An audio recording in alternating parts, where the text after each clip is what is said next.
बिस्मिल्लाहिर्रहमानिर्रहीम। अस्सलाम वालेकुम अज़ीज़ तलबा व तलबात। आज हम जमात नाहम की उर्दू की किताब की गज़ल नंबर 2 हैदर अली आतिश की गज़ल का छठा शेर उसके तशरीह पढ़ेंगे और साथ ही मशकी सवालात जवाबात मैं आपको पढ़ाऊँगी।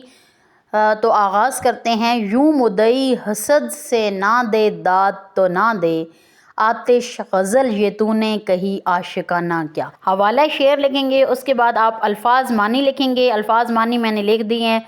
तशरीह का आगाज़ करते हैं। इस शेर में शायर ने एक माशरती बुराई की तरफ इशारा किया है और वो है हसद और जलन।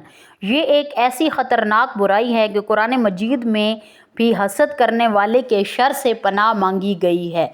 कुरान मजीद में अरशाद है और हसद करने वाले के शर से जब वो हसद करे पनाह मांगी गई है। मुखालिफिन और रकाबत रखने वाले हमेशा अपनी दुश्मनी का इजहार करते हैं। वो जिस शख्स से हसद करते हैं इससे खुश होकर नहीं मिलते, कभी इस शख्स की तारीफ़ नहीं करते, ख्वाह इसका काम कितना ही काबिल सताइश क्यों ना हो। हसद एक ऐसी बीमारी है जो अगर दिलों में पैदा हो जाए तो दिलों में नफ़रत भर जाती है। शायर कहता है, इसमें कुछ शक नहीं कि मेरी शायरी बाकमाल है। मेरी शायरी में नए नए मौज़ूआत इस्तेमाल होते हैं, ज़बानदानी पर अबूर हासिल है। मेरी गज़ल में आशिकाना रंग मौजूद है। इसमें वो तमाम खूबियाँ मौजूद हैं जो एक उम्दा गज़ल में होनी चाहिए।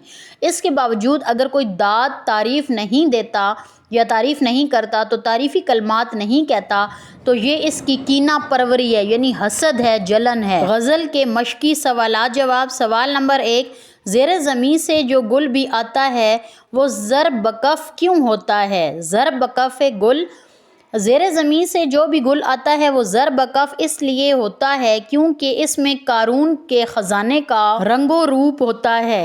सवाल नंबर 2 है, अस्पे उमर महमीज़ और ताज़ियाने के बग़ैर ही क्यों उड़ा जाता है।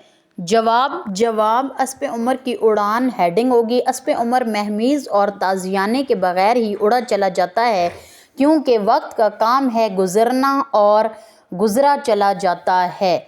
या और ये लिख देंगे और ये गुज़रा चला जाता है, यहाँ पे थोड़ा मिस प्रिंट हुआ है।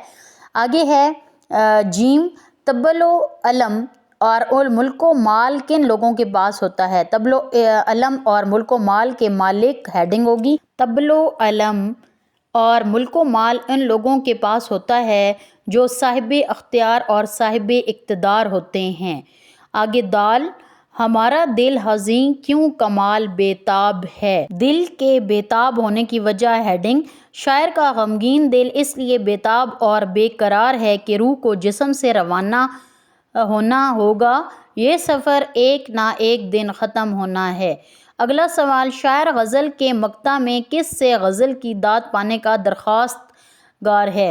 जवाब, शायर का दाद तलब करना। शायर गज़ल के मक्ता में हासिद और रकीब कहते हैं दुश्मनों, रकीबों से दाद पाने का दरख्वास्त गुजार है। गज़ल नंबर 2 मुकम्मल हो गई है और आप लोग इससे अपने नोट्स तैयार कर सकते हैं। गुजारिश है कि अगर आप लोगों को मेरी वीडियो अच्छी लगी है तो सब्सक्राइब करना मत भूलिएगा। सब्सक्राइब करें, लाइक करें, कमेंट करें और चैनल को फॉलो करें। अल्लाह हाफ़िज़।